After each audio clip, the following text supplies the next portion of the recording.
अब defence exam crack करना हुआ और भी आसान। त्रिशूल डिफेंस एकेडमी लेकर आए हैं बिल्कुल ही एडवांस लर्निंग ऐप। तो आज ही ज्वाइन करें और स्टार्ट करें अपनी ऑनलाइन क्लासेस।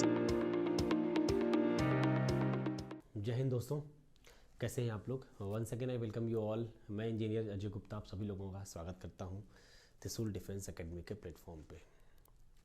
आज तो ठंड ज़्यादा है डियर, मतलब आज हमारी तरफ ठंड का आलम ये है कि आप समझ नहीं सकते हैं कि लगातार ठंड का लेवल बढ़ता जा रहा है, रोज़ बढ़ जा रहा है। अनिकेत राम राम सर जी, राम राम भैया, आ जाओ फटाफट सब लोग लाइव आ जाओ भाई। देखो आज हम लोगों का जो लेक्चर है, हम लोगों ने अब तक जो पढ़ने का प्रयास किया है वो क्या प्रयास किया है। देखो हम लोगों ने जो पढ़ने का प्रयास किया है वो आपको मैंने पहला टॉपिक पढ़ाया टेंस। इतना मोटा कौन लिखता है यार।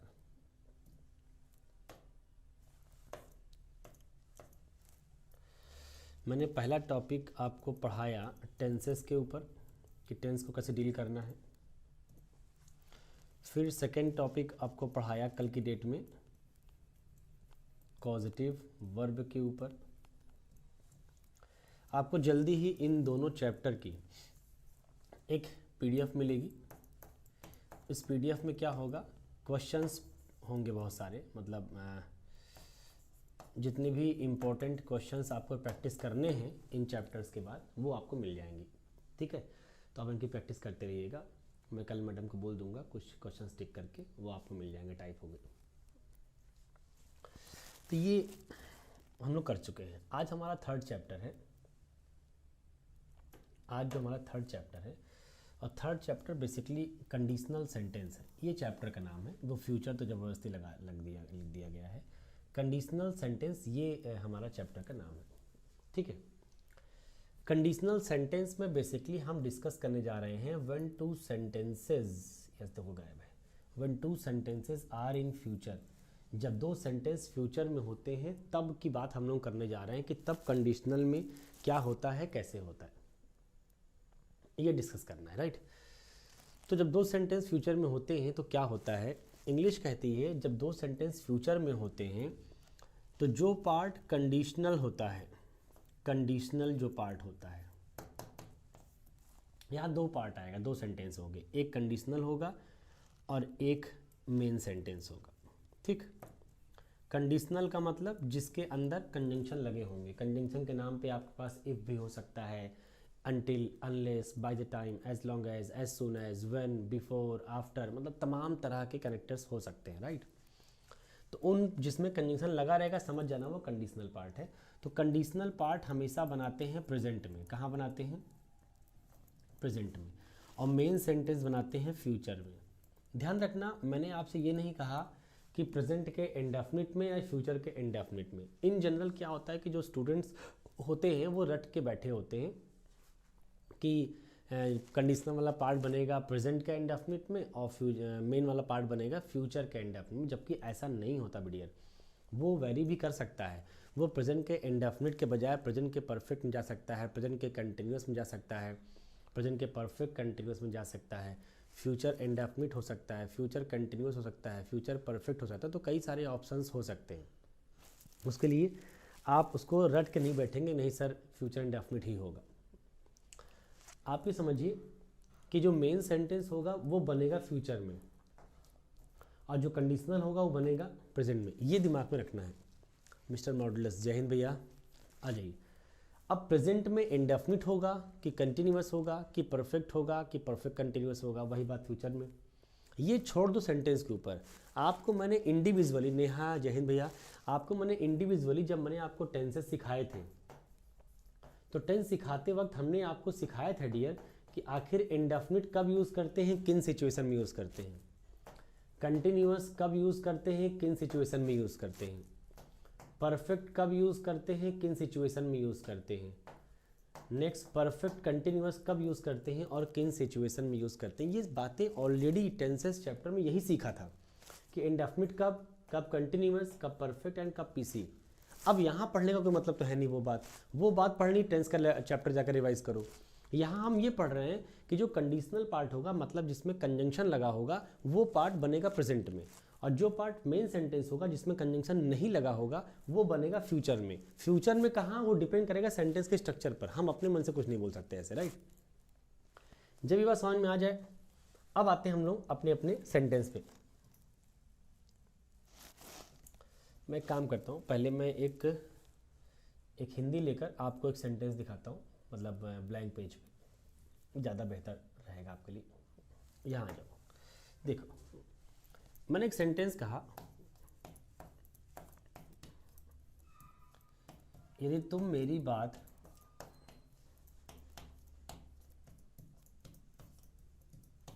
मानोगे तो मैं तुम्हें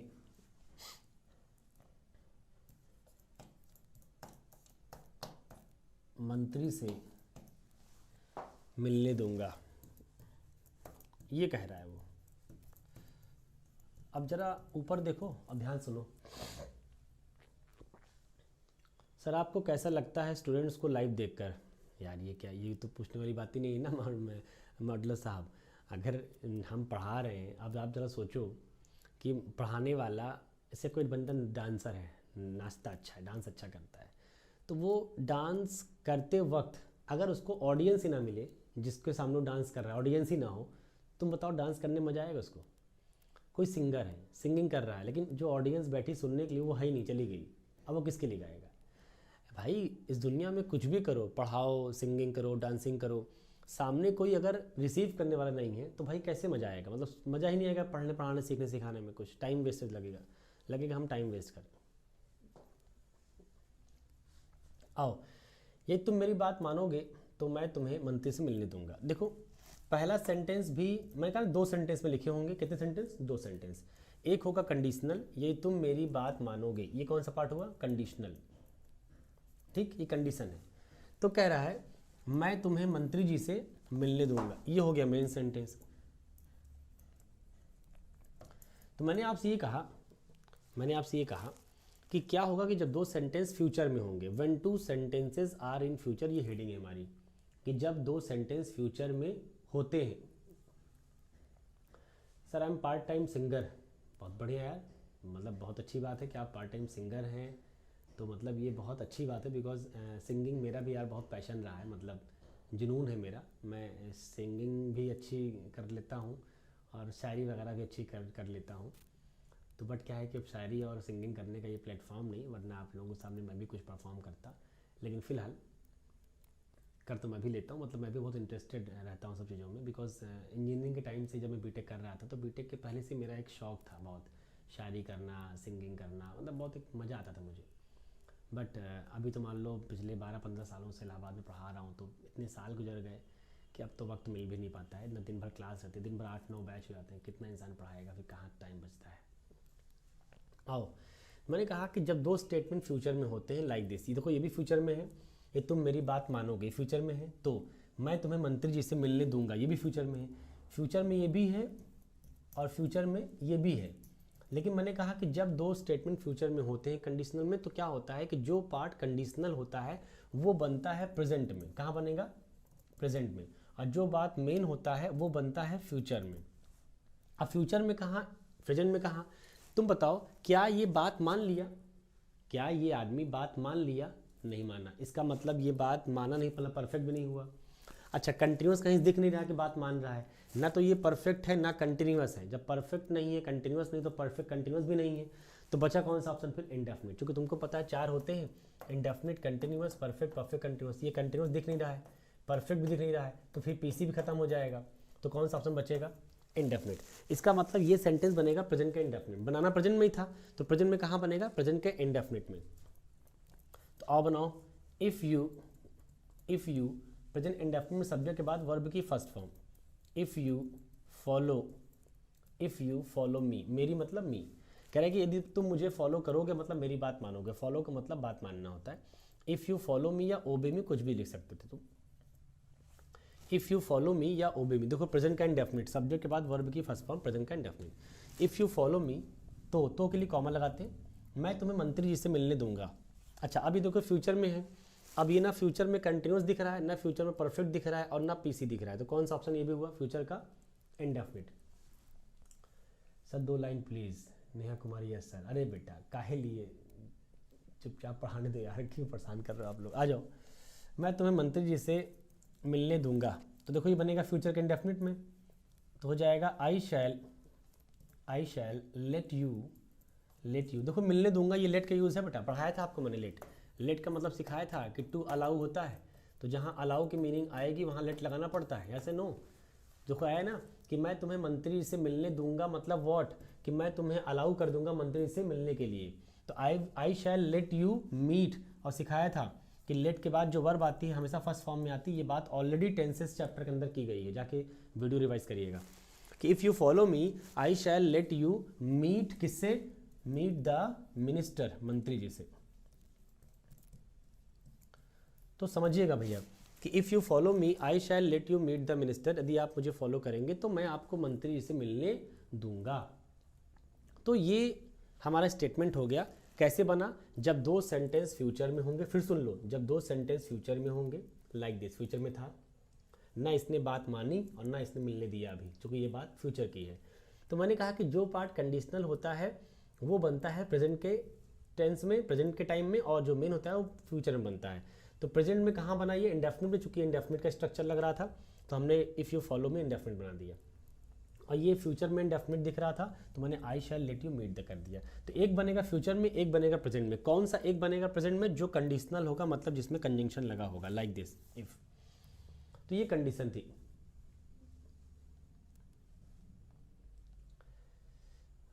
you accept my proposal, I will to allow you meet with minister. क्या क्या लिख रहे हो मॉडलर साहब, क्या क्या लिख रहे हो। आई विल टू अलाउ क्या है, विल के बाद बेटा विल मॉडल होती है, विल शैल क्या होती है, मॉडल होती है। और सिखाया था किसी भी मॉडल के बाद हमेशा वर्ब की फर्स्ट फॉर्म आती, मॉडल कोई सा भी हो, विल हो, शैल हो ना, कैन हो, कुड हो, मे हो, माइट हो, डेयर हो ना, शैल हो, शुड हो, कुछ भी हो, नीड हो, जितनी मॉडल्स होती हैं, मॉडल ऑक्सिलरी वर्ब के बाद हमेशा वर्ब की फर्स्ट फॉर्म आती है, ये बात दिमाग में रखो भाई। और मीट के बाद प्रेपोजिशन मत लगा देना यार, मीट के बाद डायरेक्टली ऑब्जेक्ट आता है, मीट ट्रांसिटिव वर्ब होती है। तो if you follow me I shall let you meet the minister. तो ये बात अगर समझ में आ जाए कि हाँ सर एक बनता प्रेजेंट में, एक बनता फ्यूचर में, कैसे समझा दिया मैंने, ठीक। और जरा अपने पीपीटी पे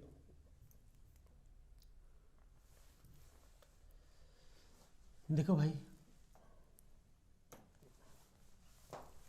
ये है कि when 2 sentences are in future, तो कहते हैं कि जब ऐसा हो तो इसमें से कोई एक बनेगा प्रेजेंट में और कोई एक बनेगा फ्यूचर में। कौन सा बनेगा प्रेजेंट में, जो पार्ट कंडीशनल होगा, कौन सा बनेगा फ्यूचर में, जो पार्ट मेन होगा। ऐसे इन शॉर्ट लिख दिया मैंने, इन शॉर्ट मैंने समझा दिया, लिख भी दिया। जाके कॉपी पर अगर बना लीजिएगा भैया, नोट्स वगैरह अपने हिसाब से बना लिया करिए। ये बात जो मैं बोल रहा हूँ हिंदी में कि जब 2 सेंटेंस फ्यूचर में होते हैं तो कंडीशनल पार्ट प्रेजेंट बनता है और मेन पार्ट फ्यूचर में बनता है। तो ये बात आप जाके घर पर नोट कर लीजिए, वीडियो आपके पास है ही है, दोबारा सुन लीजिए, सुन के लिख लीजिए, ठीक है ना। आओ, लिखा है if you do me a favour I will let you गो। देखो इफ़ क्लॉज कहाँ लिखा है, इफ़ का मतलब कंडीशनल, कंडीशनल कहाँ होना चाहिए, प्रेजेंट में। देखो प्रेजेंट में है कि नहीं, if you do me a favour, अच्छा लिखा रहेगा प्रेजेंट में, तुम मीनिंग कहाँ निकालोगे, फ्यूचर में, क्योंकि ओरिजिनली वो फ्यूचर में था, हमने प्रेजेंट में लिखा है। If you do me a favour, इसको कहाँ निकालेंगे मीनिंग, फ्यूचर में। लिखा कहाँ पे है अभी, प्रेजेंट में, क्योंकि फर्स्ट फॉर्म लगी है। इसकी मीनिंग होगी ये तुम मेरा एक काम करोगे। डू मी अ फेवर का मतलब होता है मेरा एक काम करना। मैंने कहा यदि आप मेरा एक काम करेंगे तो कह रहे हैं आई विल लेट यू गो, तो मैं आपको जाने दूंगा। तो लेट के बाद क्या लगा यार, देखिए लेट के बाद जो वर्ब आएगी फर्स्ट फॉर्म में, राइट। तो if you do me a favour I will let you go. तो ये समझना है कि यदि आप मेरी बात मानेंगे, यदि आप मेरा एक काम करेंगे तो मैं आपको जाने दूंगा। तो ये था मेन सेंटेंस, और ये बनना था फ्यूचर में, बना भी है फ्यूचर में, एम आई राइट। ये था कंडीशनल, ये बनना था प्रेजेंट में और बना भी प्रेजेंट में। इसका मतलब ये सेंटेंस सही लिखा है, यही सीखना है। एग्जाम में क्या करेगा, एग्जाम में यहाँ भी विल लगा के देगा, यहाँ भी विल लगा के देगा, तो गलती पकड़ में आ जाएगी आपको कि दोनों स्टेटमेंट फ्यूचर में नहीं हो सकते, इसमें से कोई एक प्रेजेंट में होगा और कोई एक फ्यूचर में होगा। कौन सा एक प्रेजेंट में होगा? जिसमें कंडीशन लगी होगी, जिसमें कंजंक्शन लगा होगा, और वो कंजंक्शन जरूरी नहीं कि इफ़ ही लिखा हो, इफ़ के अलावा जितने कनेक्टर्स तुम जानते हो सब हो सकते हैं, ठीक है, परेशान मत होना। आ जाओ, अब यहाँ पे एक बात समझना, होता क्या है डियर कि होता ये है कि अगर आप इफ़ वाले मान लो कनेक्टर के नाम पे जब आपके पास इफ़ आता है, जैसे यहाँ कनेक्टर के नाम पे क्या आया है? इफ़ आया है, तो इसका एक फैशन और लिखने का है, ये वाला फैशन, ये बहुत पॉपुलर है। क्या फैशन है? इंग्लिश कहती है कि जब कनेक्टर के तौर पर इफ़ लिखा हो, ये फैसिलिटी केवल तभी तक है जब कनेक्टर केवल इफ़ हो, बाकी बाद में नहीं होगा, केवल इफ़ के लिए। आपके टूथपेस्ट में नमक नहीं है क्या? Amrita Yadav sir, question practice कैसे करें? क्वेश्चन प्रैक्टिस कैसे करें? ये बात तो सही है यार। अरे बुक्स होंगी आपके पास, बुक्स लगाइए अमृता, क्या दिक्कत है? आपके पास तो बुक्स वगैरह होंगी ना, टीडीए की बुक्स वगैरह मिली होगी, नहीं तो आप परेशान मत होइए। मैंने बोला कुछ देर पहले, आप लोग लाइव देर से आते हो, मैं क्या करूँ? आप लोग देर से लाइव आते हो, फिर ऐसे सवाल पूछते हो जिस सवाल का आंसर मैं कुछ देर पहले दिया होता हूँ। चलो कोई नहीं, आपने पूछ लिया, मैं फिर से आंसर दे देता हूँ। मैंने बेटा अभी तक आपके क्लास में पढ़ाया है टेंसेस, एक चैप्टर, फिर आपको पढ़ाया है कॉजेटिव वर्ब, 2 चैप्टर। इन दोनों की पीडीएफ क्वेश्चन पेपर, पीडीएफ मतलब मेरा नोट्स नहीं, पीडीएफ मतलब मेरा क्वेश्चन से है, ठीक है। पूरा क्वेश्चंस का एक सेट होगा 150 सवाल का, वो आपको मिल जाएगा जल्दी ही, आपको मतलब 1-2 दिन के अंदर आपको अवेलेबल हो जाएगा, ठीक है। आप उसको करिए, बढ़िया प्रैक्टिस करिए, बाकी और जहाँ से मिलता है करते रहिए। एक्चुअली सर मैंने अभी प्रिपरेशन स्टार्ट करी है। कोई नहीं मतलब, कोई नहीं डियर, अगर आप अपने अभी स्टार्ट किया है तो निश्चिंत रहिए, या जब आपने त्रिशूल डिफेंस एकेडमी को सब्सक्राइब कर ही लिया है तो कोई दिक्कत वाली बात नहीं है, परेशान मत होइए। आपको यहाँ जो मिलेगा सब बेहतर चीज़ें मिलेंगी, बस एक बार भरोसा रखिए और मुझ पर भरोसा रखिए कम से कम, कि मैं अगर पढ़ा रहा हूँ ना आपको, तो इंग्लिश में कहीं पे कोई दिक्कत नहीं आएगी, ना क्वेश्चन पेपर की कमी महसूस होगी आपको, और ना कभी कोई कॉन्सेप्चुअल आपको कोई कमी महसूस होगी। थोड़ा सा वक्त दीजिए बस हमने, ठीक है। तो मैंने कहा डियर कि जब भी हम कनेक्टर के नाम पे इफ़ यूज़ कर रहे हों तो उस सेंटेंस को एक तरीके से और लिख सकते हैं। ध्यान सुनना, जब कनेक्टर के नाम पे इफ़ यूज़ कर रहे हो तो उस सेंटेंस को एक तरीके से और लिख सकते हैं। वो तरीका क्या है? इफ़, जो इफ़ लिखा है इसको हटा के तुम यूज़ कर लेना शुड। क्या यूज़ कर लेना? इफ़ की जगह पे आप चाहो तो शुड यूज़ कर सकते हो। जब कनेक्टर इफ़ होगा तभी शुड लगा सकते हो। मान लो कनेक्टर इफ़ की जगह पे अनलेस लिखा है, अनटिल लिखा है, बिफोर लिखा है, आफ्टर लिखा है, बाय द टाइम लिखा है, एज लॉन्ग एज लिखा है, 72 तरीके के कनेक्टर हो सकते हैं, उनसे आपसे मतलब नहीं। सर मुझे आपसे पर्सनली बात करना है। यार मैं कैसे बताऊँ, पर्सनली बात करना है यार, देखो अलाउड तो नहीं है, मतलब संस्था में अलाउड नहीं है, लेकिन आप अगर इंसिस्ट कर रहे हैं तो आप भाई मैडम से बोलिए। मैं देखो डायरेक्टली यार मैं इंगेज हो जाऊंगा तो फिर चीज़ें गलत हो जाती हैं, तो मैं अपनी तरफ से कोई ऐसा काम नहीं करना चाहता हूँ कि किसी को मेरे बारे में नेगेटिव वो आए। तो आप मैडम से बोलिए कि मैम मुझे सर से बात करनी है कुछ, तो आप वो बात करवाएंगे, इससे कोई इशू नहीं है, ठीक है ना। आई तो मैंने कहा कि इफ़ को हटाकर आप शुड यूज़ कर लीजिए, राइट। तो इफ़ हटाकर आप जब शुड लगा लेंगे तो एक तरीका और हो जाएगा। अच्छा ध्यान रखो, शुड के बाद जो वर्ब आएगी फर्स्ट फॉर्म में आएगी। डू एक मॉडल है, शुड एक मॉडल है, तो मॉडल बाद फर्स्ट फॉर्म। तो आप ऐसे लिखे if you do me a favour, आप चाहे लिखो should you do me a favour, दोनों बात एक ही है। इफ़ लिखो या शुड लिखो, कोई फ़र्क पड़ने वाला नहीं, बाकी ये सेंटेंस सेम ही है। आई will let you go, I will let you गो। अगर कहीं ऐसे लिखा मिल जाए आपको कि should you do me a favour, तो इसका मतलब चाहिए मत निकालने लग जाना, क्योंकि इन जनरल क्या होता है कि बच्चे जो होते हैं शुड का मतलब चाहिए पढ़े रहते, रटे रहते, गड़बड़ हो जाता है। तो शुड का मतलब चाहिए होता है, ऐसा नहीं है, ठीक। शुड एक कंडीशन का मॉडल भी होता है, लाइक दिस इफ़ की जगह पे। तो should you do me a favour, यदि आप मेरा एक काम करेंगे, लिखा रहेगा प्रेजेंट में, मीनिंग कहाँ निकालेंगे? फ्यूचर में। यदि आप मेरा एक काम करेंगे तो मैं आपको जाने दूंगा। ये बात पहले क्लियर है कि मीनिंग कैसे निकालेंगे? इंग्लिश में लिखेंगे प्रेजेंट में, और हिंदी में क्या निकालेंगे? फ्यूचर में। कंडीशनल पार्ट को लिखेंगे प्रेजेंट में, लेकिन मीनिंग कहाँ समझेंगे? फ्यूचर में। अच्छा, अगर कंडीशनल सेंटेंस में फ्यूचर कंडीशनल में इफ़ लिखा है तो उस इफ़ को हटाकर शुड भी लगा सकते हैं, फ्यूचर कंडीशनल की बात चल रही है। किसी और कंडीशनल की नहीं, जब दो सेंटेंस फ्यूचर में तो ऐसा। तो एक बात ही समझ में आ गई। अच्छा, इसमें एक बात और हो सकती है, मैं चाह रहा हूँ कि उसको भी तुम क्लियर कर लो, क्योंकि बीच में ग्रे एरिया है, वो मैं नहीं चाहता हूँ कि उस ग्रे एरिया को मैं छोड़ूं। ऐसे अगर मैंने कहा कि if he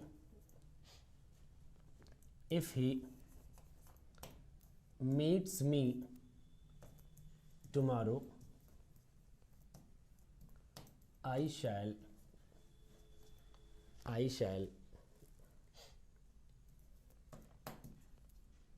give him this book। अब देखो ये सेंटेंस लिखा गया, अब देखो इसका मतलब क्या समझोगे तुम। मैंने कहा अगर कभी दो सेंटेंस फ्यूचर में हो तो जो पार्ट कंडीशनल होगा वो बनेगा प्रेजेंट में। देखो कंडीशनल वाला ये वाला पार्ट है, ये वाला पार्ट क्या है, कंडीशनल है, बिकॉज में कंजंक्शन लगा हुआ है। कंडीशनल सेंटेंस बनेंगे प्रेजेंट में, ठीक, कहाँ बनेंगे, प्रेजेंट में। और जो मेन सेंटेंस होंगे वो बनेंगे फ्यूचर में। देखो फ्यूचर में लिखा हुआ है कि I shall give him this book, ये फ्यूचर में है, मेन सेंटेंस है। मीनिंग भी कैसे निकालेंगे, लिखेंगे प्रेजेंट में, हिंदी निकालेंगे फ्यूचर में। मैंने कहा if he meets me tomorrow, meaning निकलेगी फ्यूचर में। यदि ये लड़का मुझसे कल मिलता है, नहीं मुझसे कल मिलेगा। यदि ये लड़का मुझसे, इफ़ और शुड किसी को भी यूज़ कर सकते हैं, बिल्कुल भैया एक ही बात है डियर। यदि ये लड़का मुझसे कल मिलेगा, तो मुझसे कल मिलेगा तो क्या कह रहा है, I shall give him this book, मैं उसे यह किताब दे दूंगा। I shall give him this book, मैं उसको यह किताब दे दूंगा। तो ये फ्यूचर की बात हो गई।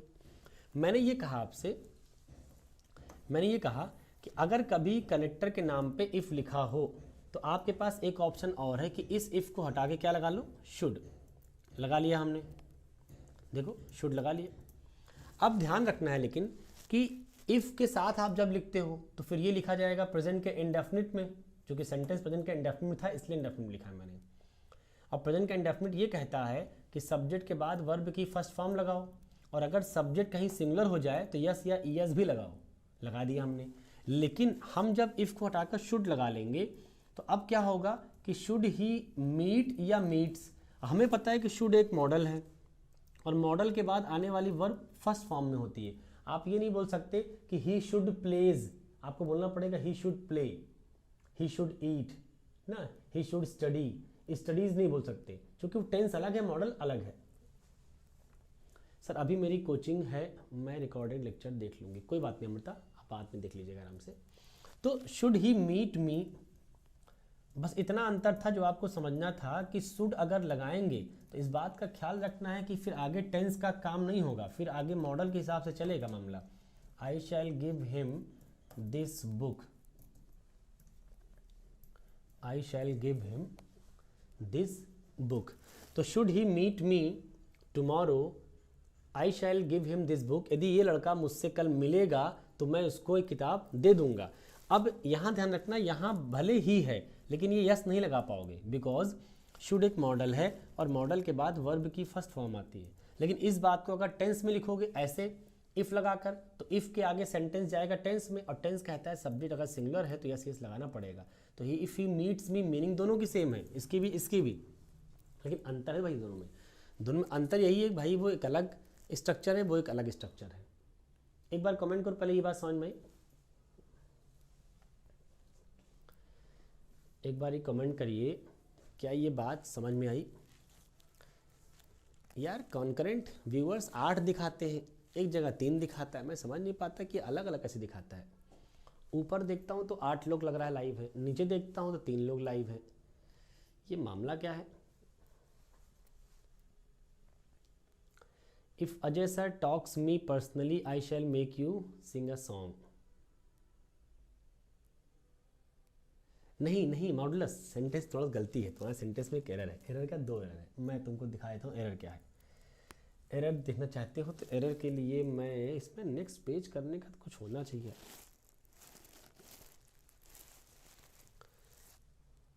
बढ़िया आ तो गया, अरे ये तो चेंज हो गया, गड़बड़ हो गया, उसी पे चलो यार तुम। प्लस करने का ऑप्शन ही नहीं आता इसमें।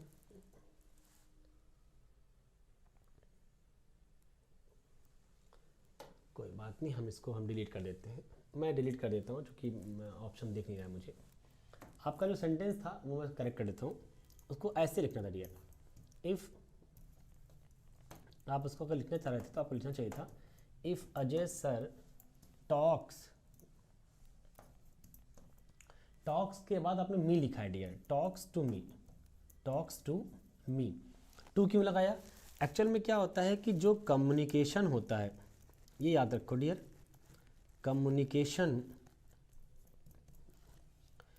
कम्युनिकेशन की जो प्रेपोजिशन होती है इंग्लिश में डिफाइन की गई है वो हमेशा टू डिफाइन की गई। कम्युनिकेशन की जो प्रेपोजिशन डिफाइन की गई है वो क्या डिफाइन की गई है? टू। इसीलिए जितनी भी कम्युनिकेशन वाली वर्ब है, लाइक स्पीक है तो स्पीक के बाद क्या बोलते हो? टू। टॉक के बाद टू ना, जितनी भी कम्युनिकेशन के शब्द होंगे उन सभी के बाद क्या आएंगे? टू आएगा। तो if Ajay sir talks to me, अब हिंदी मतलब मीनिंग कहाँ निकालेंगे इसकी? फ्यूचर में। लिखा कहाँ गया? प्रेजेंट में। तो लिखा मीनिंग होगा कि यदि अजय सर मुझसे बात करेंगे तो के लिए कॉमा, तो आपने लिखा है कि I shall make you sing a song, मतलब मैं तुमको एक गाना सुनाऊंगा, ऐसा आप बोलना चाह रहे हो। Sir physics chemistry and biology क्यों नहीं होती है? यार ये तुम लोग ऐसे सवाल पूछते हो भाई। अब तुम कृषि मंत्री से ये पूछोगे कि मंत्री साहब ये बताइए कि आजकल रोड क्यों नहीं बन रही है। समझो बात को, नेहा क्या कह रही हो। कृषि मंत्री से, जो एग्रीकल्चर मिनिस्टर होगा, उस मिनिस्टर से अगर आप ये पूछोगे कि मंत्री साहब ये बताइए कि आजकल रोड क्यों नहीं बन रही गांव में, बिजली क्यों नहीं जा रही है, तो वो क्या बता पाएगा? वो बोलेगा भाई it is not my concern, it is not my business, it is not my department. तो मैंने कहा, आपने लिखा है मैं तुमको एक गाना सुनाऊंगा, ये आप कहना चाहते हो, तो आपको लिखना चाहिए था कि I will sing a song for you, ऐसा बोलना पड़ेगा। यदि अजय सर मुझसे बात करेंगे तो मैं तुमको एक गाना सुनाऊंगा, तो मैं तुमको एक गाना सुनाऊंगा, बेटा वहाँ कॉस्टिव वर्ब मत लगाओ, ठीक है? कॉस्टिव वर्ब का कोई ज़रूरत नहीं है। डायरेक्टली बोलो कि आई विल सिंग, मैं गाऊंगा, अ सॉन्ग, एक गाना, किसके लिए? तुम्हारे लिए। तुम्हारे लिए गाऊंगा मतलब तुमको गा के सुनाऊंगा, वो ऑब्वियस सी बात है।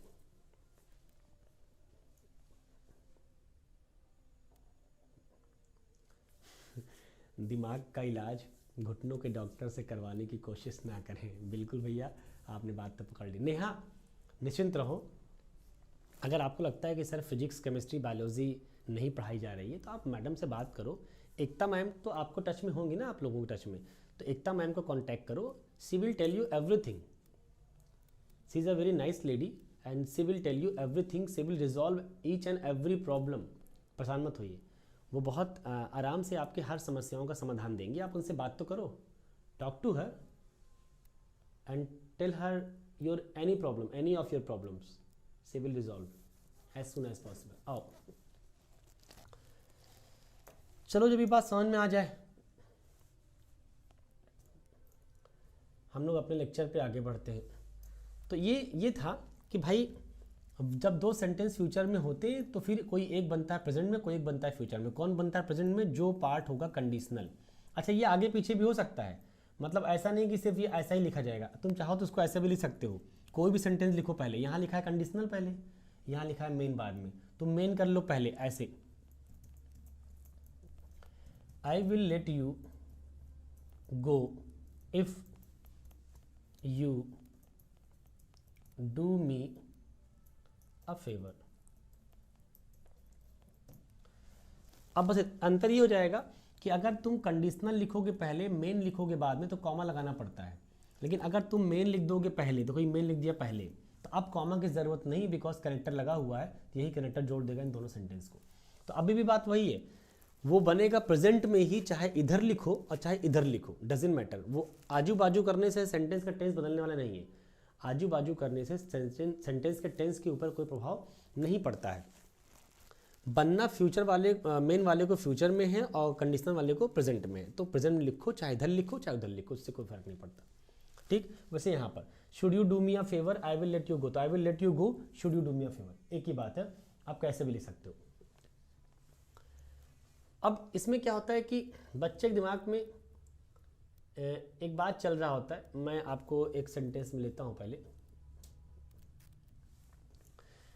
आपके सीडीएस में एक सवाल आया, अगर आपको याद हो तो सीडीएस का एक सवाल है, मैं देखो पेपर का सवाल लिख रहा हूँ, अगर आप पेपर पर लगाते होंगे तो आपको याद होगा, मैं सवाल लिख दे रहा हूँ, ईयर मुझे याद नहीं है बट किसी साल का है। सवाल ये था कि if you go to his room, if you go to his room right now, right away, if you go to his room right away, he will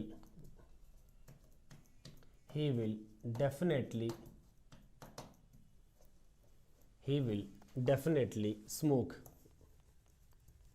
ये स्टेटमेंट आपके एग्जाम का है, ये आपके एग्जाम में सवाल पूछा गया। एक बार ज़रा कमेंट करो आप लोग, जो लोग लाइव हो आप सभी लोग कमेंट करिए, क्या ये स्टेटमेंट आपको समझ आ रहा है, इसको हम सही माने या गलत माने, एक बार जल्दी से आप लोग कमेंट करें। जो सेंटेंस आपको दिख रहा है ये सेंटेंस सही है या गलत है, एक बार जल्दी से आप लोग कमेंट करिए भैया, डू इट फास्ट।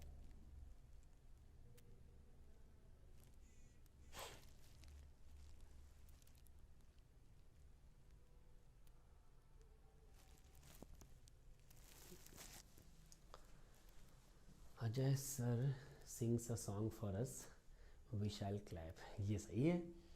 यदि मैं गाना गाऊंगा आप लोगों के लिए तो आप लोग क्लैपिंग करेंगे, बढ़िया, ये सही है।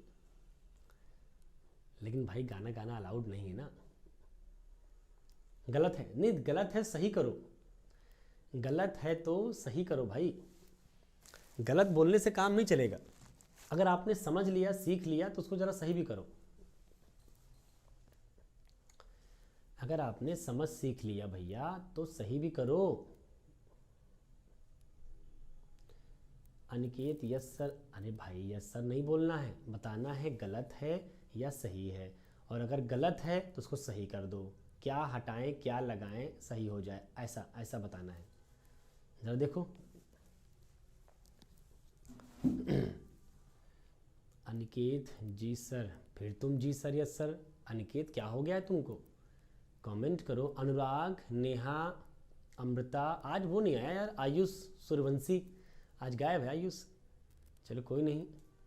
ये कोई आया है रिलीफ अड्डा, भाई मिस्टर रिलीफ अड्डा साहब, आपका कमेंट केवल यस सर दिखाई पड़ा है, कुछ हेल्दी कमेंट करें इस सवाल के ऊपर, इस सवाल को लेके कमेंट करिए कि ये सेंटेंस सही माने या गलत माने। जो अभी आपने सीखा कंडीशनल सेंटेंस में, जो अभी आपने कंडीशनल सेंटेंस में सीखा, बस समझना है क्या आप उसको अप्लाई कर पाते हो कि नहीं, क्या हम इस सेंटेंस को सही माने या गलत। अनुराग का कहना ऐसा सही है, बढ़िया। एनीबडी एल्स,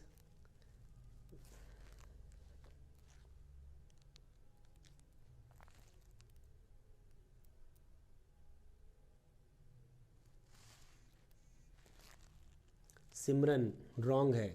बेटा सिमरन आप लोग समझते क्यों नहीं हो, सिर्फ और सिर्फ ये नहीं बोलना है कि रॉन्ग है, बल्कि ये भी बोलना है कि क्या करने से सही हो जाएगा। अगर you people think this sentence to be wrong तो भैया you will have to tell me the way how to make it correct, ये भी समझिए ना।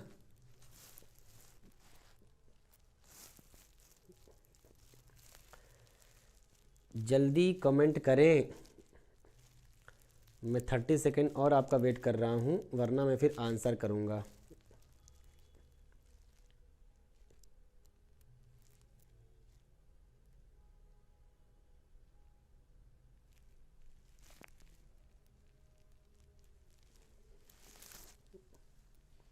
रिलीफ अड्डा सही है सर।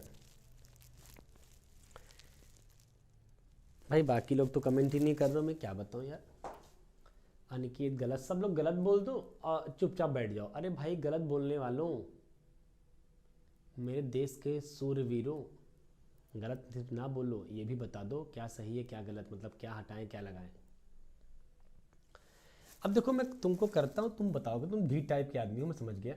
तुम लोग ढीठ से कम नहीं हो, मुंह तो खोलोगे नहीं, मुंह नहीं खोलोगे मुझे पता है। देखो, जो बच्चा इन जनरल इंग्लिश पढ़ता है, मतलब किसी से ही पढ़ लेता है, भी पढ़ लेता है, राह चलते लोगों से इंग्लिश पढ़ने का क्या नुकसान है समझो। नेहा गलत है सर, नेहा गलत है, ये तुम बता कि क्या साबित करना चाह रही हो। गोल्ड मेडलिस्ट मतलब गोल्ड मेडल दिलवा दें आप लोगों को? भाई गलत है तो क्या गलत है बताओगे? रिलीफ अड्डा सर, माई सेल्फ दिव्यानी। पहली बात तो दिव्यानी जी, आप एक बात समझिए कि कभी भी किसी को अपना नाम बताते हैं तो माई सेल्फ करके नहीं बोलते। मतलब अगर ये किसी ने सिखाया है अगर आपको कि माई सेल्फ मिस्टर विजय, ऐसा बोला आपने किसी ने, तो बेटा ये कोई इंग्लिश ही नहीं होती। कोई भी प्रोफेशनल टीचर, कोई भी प्रोफेशनल टीचर की बात कर रहा हूँ, लल्लू पंजू की बात नहीं कर रहा हूँ। प्रोफेशनल बंदा कभी भी आपको नहीं बोलेगा कि अपने नाम के आगे आप माई सेल्फ लगा के बोला करें ना। आप क्या क्या बोल सकते हो, ये माई सेल्फ क्यों गलत पता है? अच्छा, मन में ये सवाल आएगा कि सर माई सेल्फ लगा के क्यों नहीं बोल सकते? बिल्कुल मन में आना चाहिए सवाल। नहीं बोल सकते बेटा, वो एक्चुअल में क्या है कि माई सेल्फ एक रिफ्लेक्सिव प्रोनाउन होता है। रिफ्लेक्सिव प्रोनाउन को एज अ सब्जेक्ट यूज़ नहीं कर सकते। अब इसके लिए और जानना पड़ेगा फिर आपको रिफ्लेक्सिव प्रोनाउन क्यों नहीं यूज़ कर सकते, क्या है उसके अंदर ऐसा, ये आगे की बातें सीख जाओगे। लेकिन अभी इतना मान लो कि हाँ माई सेल्फ को यूज़ मत करना एज अ सब्जेक्ट। अगर तुमको नाम बताना है तो ऐसे बोला करो, सिंपली आप बोलो एक बार जो तुम बचपन से बोलते आए हो कि माई नेम इज़ दिस, जो भी नाम हो, या फिर हमने बोल दिया कि दिस साइड इज़, फिर नाम बोल दो कि this side is engineer Ajay Gupta, ऐसा। भाई हमने कहा my name is engineer Ajay Gupta, हमने अपना नाम लिख दिया, ये है, लगा लो, इट भी लग जाएगा कि it is engineer Ajay Gupta. मतलब ये सब तरीके हैं अपने नाम को बताने के, राइट। तो आप लोग ऐसा कुछ भी मत यूज़ किया करिए जो आपको आपकी बॉडी को नेगेटिव करे, गलत बात। आ जाओ, हम आते हैं अपने कार्यक्रम पे। जो बच्चा यूं ही राह चलते किसी भी कोचिंग को ज्वाइन कर लेता है जहां टीचर्स उतने काबिल नहीं होते हैं, तो दिक्कत क्या होती है डियर कि उस बच्चे के साथ प्रॉब्लम क्या होती है कि वो बच्चा फिर गलत कर जाता है। इन सवालों को जो सीडीएस, देखो सीडीएस एक यूपीएससी कराती है, सीडीएस एक बड़ा एग्जाम है, सीडीएस यूपीएससी कराती है। अब अगर आपने यूपीएससी के एग्ज़ाम को देना है तो भैया फिर आपको चीज़ों को बहुत सीरियसली पढ़ना पड़ेगा। बच्चा क्या होता है, रट लेता है कि सर ने सिखाया है, रूल में लिखवाते हैं लोग, कैसे लिखवाते हैं, ऐसे लिखवाते हैं कि पहला सेंटेंस, ऐसे हिंदी में लिखा रहता है कि पहला सेंटेंस बनाना है प्रेजेंट के इंडेफिनिट में, दूसरा सेंटेंस, मैंने कॉपी देखी भाई साहब, ऐसे बहुत लोगों की कॉपी देखी है जहाँ इस तरह की लैंग्वेज यूज़ कराई जाती है। मतलब वो बड़ी बड़ी कोचिंगें हैं, बड़े बड़े टीचर्स हैं, इस तरह की लैंग्वेज यूज़ करा के बच्चों को लिखा देते हैं कि पहला सेंटेंस प्रेजेंट इंडेफिनिट में, दूसरा सेंटेंस फ्यूचर इंडेफिनिट में। ये बच्चों को रटा दिया जाता है। अब बचपन से मतलब जब भी पढ़ाया गया होगा बच्चों को तब ये पढ़ाया जाता है। अब बच्चा रटा रहता है कि सर देखिए यहाँ पे पहला सेंटेंस लिखा है प्रेजेंट के इंडेफिनिट में, कैसे पता लग गया, सब्जेक्ट के बाद वर्ब की फर्स्ट फॉर्म। दूसरा सेंटेंस लिखा है फ्यूचर के इंडेफिनिट में, कैसे पता लगा, विल शैल के बाद वर्ब की फर्स्ट फॉर्म। विल शैल के बाद वर्ब की फर्स्ट फॉर्म का मतलब फ्यूचर इंडेफिनिट। तो उसको लगा कि सर ग्रामेटिकली सेंटेंस सही तो है, इसलिए सही बोल दिया। जो लोग को सही बोल रहे हैं वो बेसिकली इसी बात को लेकर बोल रहे हैं कि सर ये प्रेजेंट इंडेफिनिट में दिख रहा है और वो फ्यूचर के इंडेफिनिट में दिख रहा है, इसलिए सेंटेंस हमारा सही है। अच्छा, मजे की बात तो ये, जो लोग ये बोल रहे हैं सर गलत है, हकीकत में उसे तुक्का मार रहे हैं।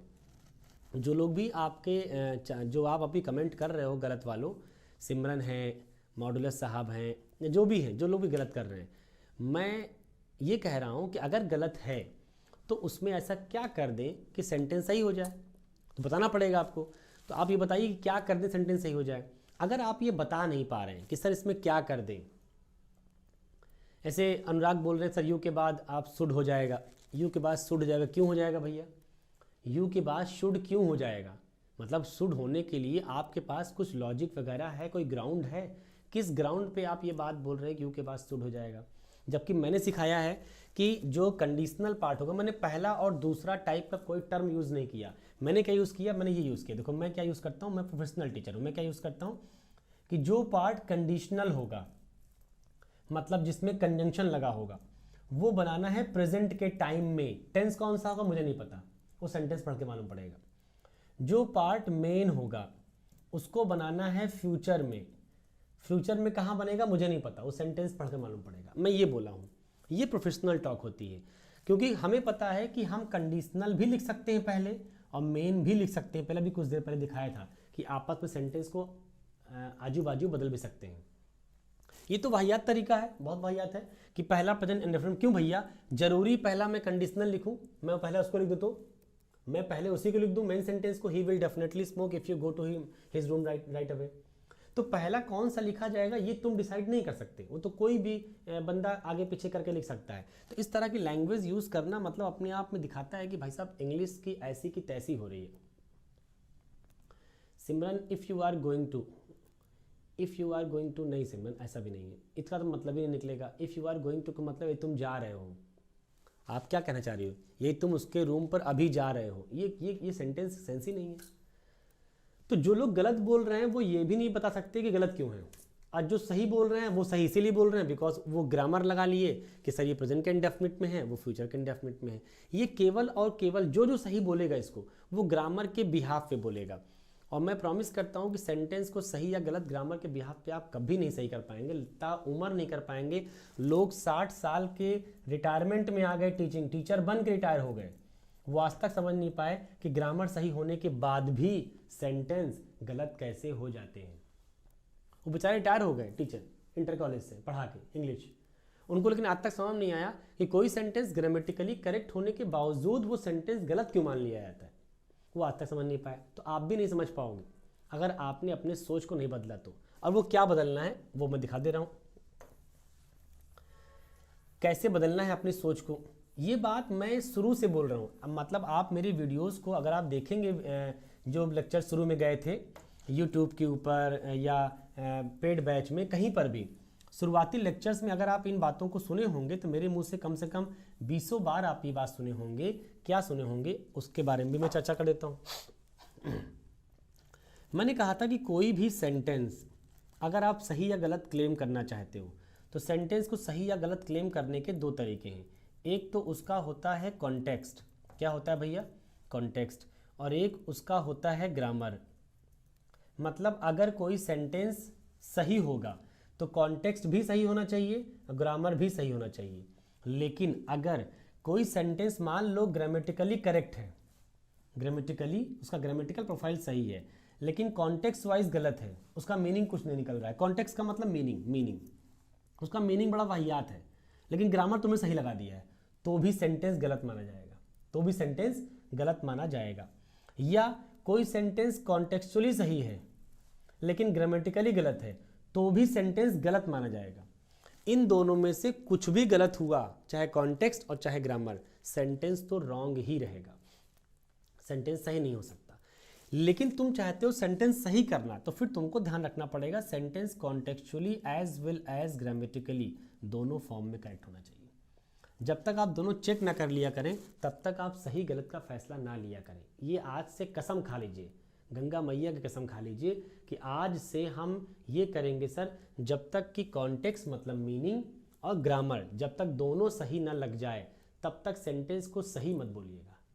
ठीक, दोनों चेक किया करिए। आइए और सबसे पहले ग्रामर मत चेक किया करिए, ग्रामर सेकेंडरी पर रखा करिए। पहले क्या चेक किया करिए, कॉन्टेक्स्ट का मतलब मीनिंग, कि कहने वाला क्या कहना चाह रहा है। कॉन्टेक्स्ट का मतलब यही ना हुआ कि कहने वाले ने क्या कहा, और समझते हैं कहने वाले ने क्या कहा। वो कह रहा है if you go to his room, मैंने सिखाया था डियर कि लिखा है कंडीशनल पार्ट को कहाँ बनाते हैं, कंडीशनल को बनाते हैं प्रेजेंट में।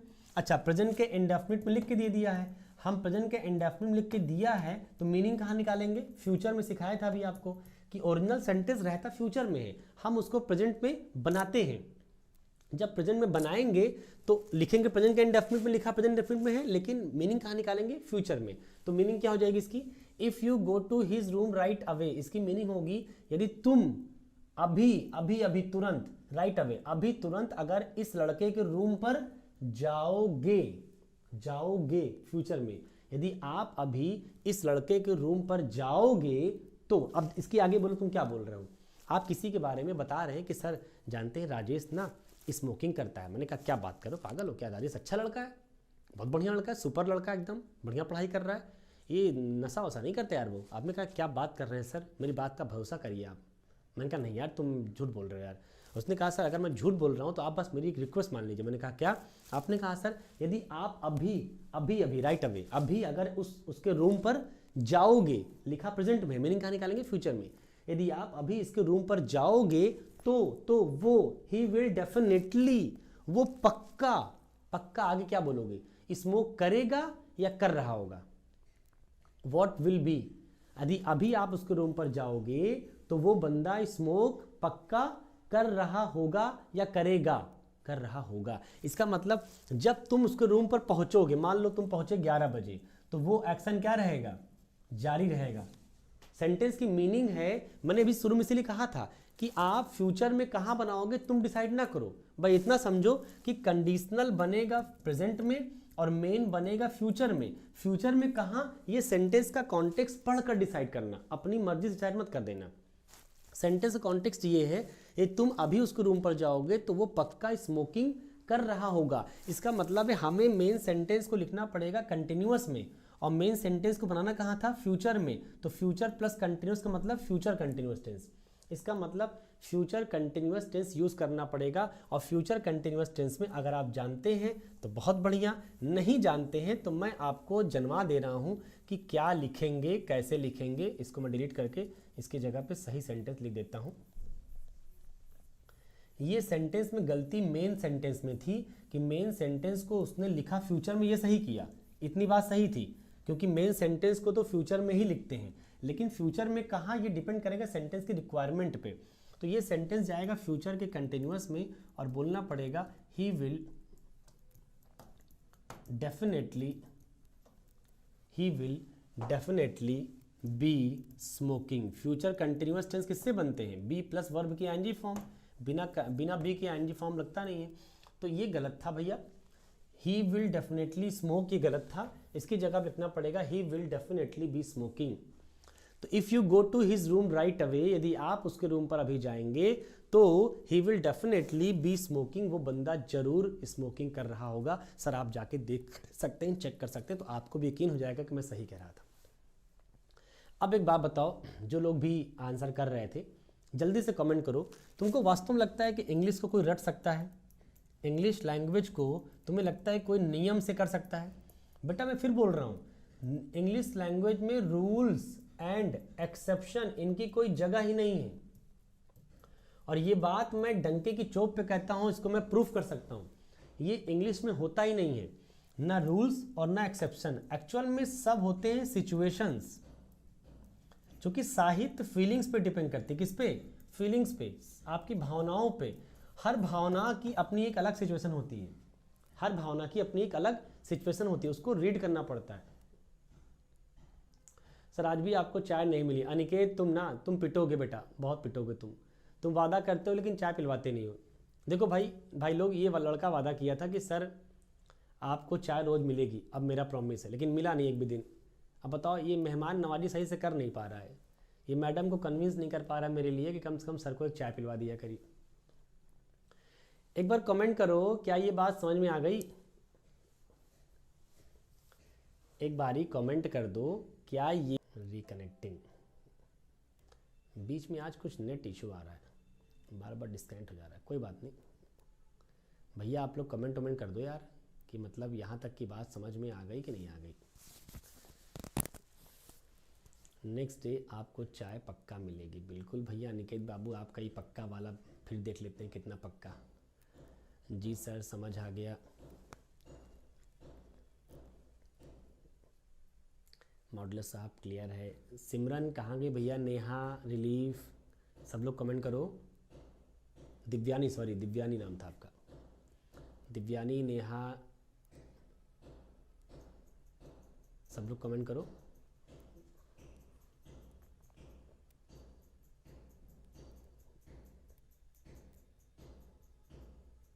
क्लियर है?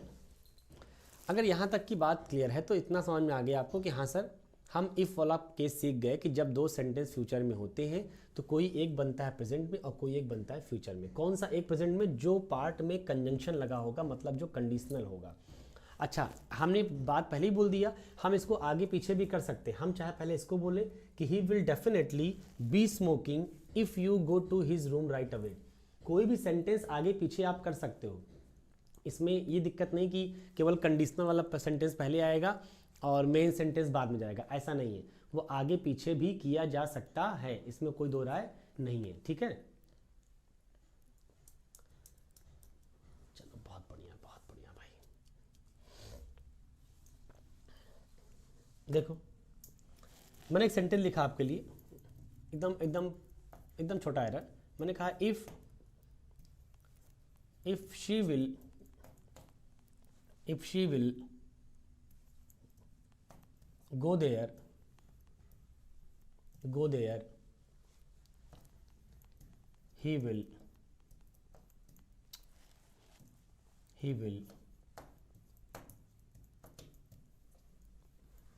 if she will go there he will definitely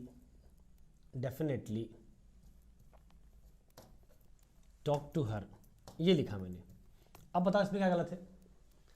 अभी एकदम आसान सेंटेंस लिख दिया है, एकदम आपके लिए आसान सेंटेंस लिख दिया है, इसमें क्या गलत है और उसको सही कर दो। अगर इसमें कुछ गलत लग रहा हो तो उसको सही कर दो। एक ही मतलब बेटा, एक ही मतलब है। राइट नाउ राइट अवे एक ही चीज है, कोई फर्क नहीं पड़ता उसमें। जल्दी से कमेंट करो ये सेंटेंस क्या अगर गलत है तो सही कर दो, और अगर लगे सही है तो कोई बात ही नहीं है। इफ क्लॉज में विल नहीं आएगा। चलो बढ़िया, जल्दी। एकदम पुद्दू सा एरर है, एकदम छोटा सा एरर है, एकदम ऐसा एरर है जो कोई भी इंसान पकड़ सकता है, कोई भी इंसान पकड़ सकता है। जो बात को सिर्फ सुना हो वो भी पकड़ लेगा।